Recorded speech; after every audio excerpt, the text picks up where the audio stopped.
In the quiet town of Ashford Hollow, people didn't lock their doors. Children rode bikes after dark. Neighbors knew each other's routines.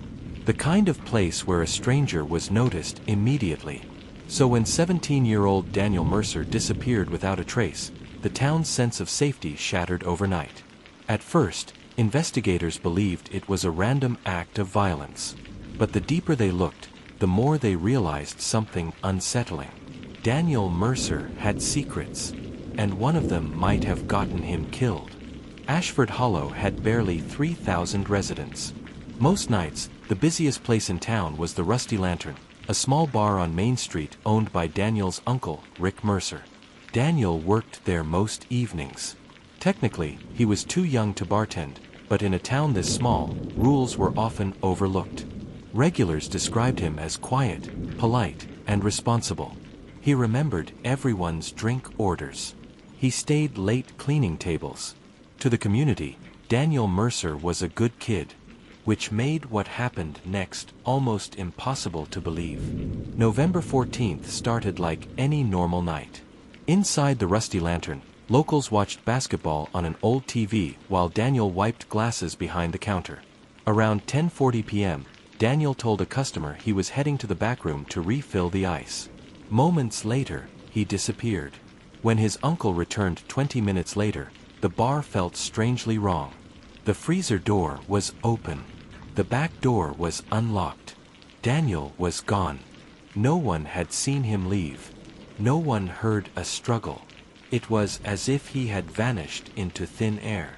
Police quickly treated the case as a potential abduction. Search teams combed nearby woods.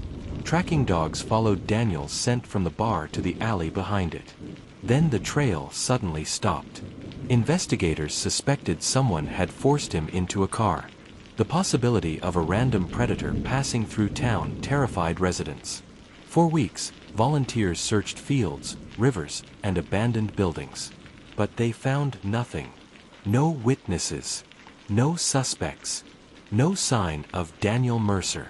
With no physical evidence, detectives turned their focus to Daniel's personal life.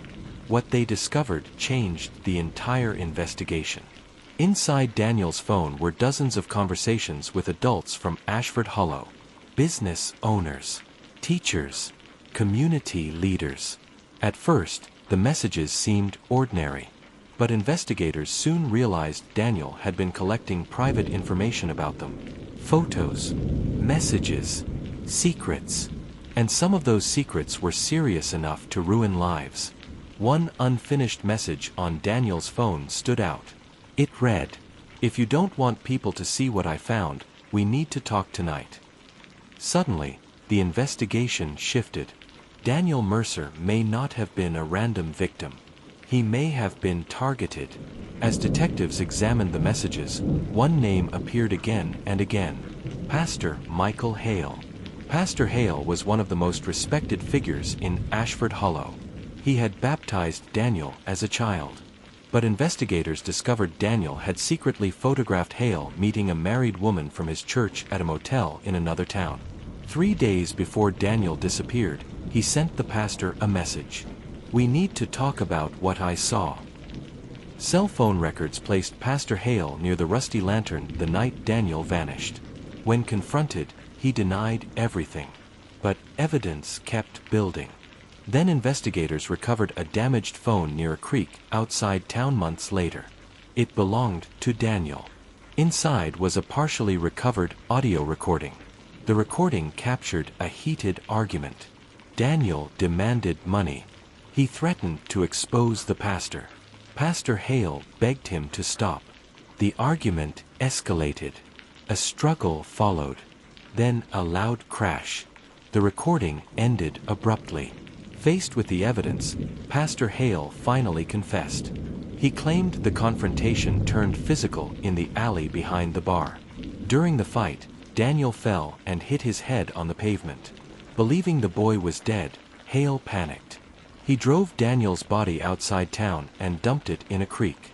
Years later, Daniel's remains were discovered when drought conditions lowered the water. Ashford Hollow changed forever. The church closed soon after the pastor's arrest. the rusty lantern shut down, and the community struggled with an uncomfortable truth. Daniel Mercer had not been the perfect victim everyone believed, but he was still a teenager who made a dangerous mistake. In a town built on trust, Daniel discovered secrets that powerful people wanted buried, and in the end, those secrets cost him his life.